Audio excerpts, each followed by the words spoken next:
Kakatapos ko lang maligo and habang naliligo ako, may naisip ako. So, naisip ko lang na malapit na ang graduation, no? Actually, yung anak ko naghahanda na, no? Sa kanyang nalalapit na graduation. Nga pala, congratulations sa lahat ng graduate this year.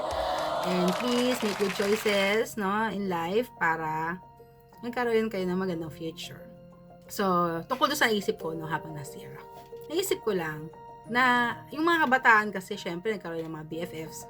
May mga attachments. Syempre, may mga attachment na nangyari, no? Sa kanilang mga kaklase, sa kanilang mga friends. And gusto ko lang silang payuhan na maaaring mag-separate ang kanilang ways, magkaroon silang different priorities.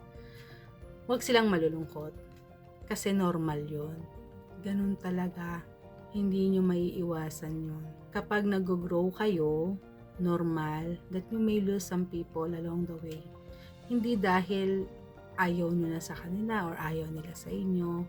Yun ay dahil to grow, kailangan yung mangyari. If you're losing people along the way, you're growing. Why?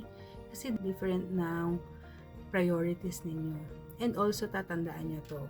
If someone or a relationship that you had ended, it means that the purpose you and that person have with each other is done. Okay lang yun.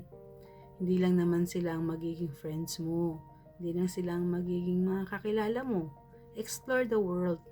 Huwag kang matakot mag-isa panandalian.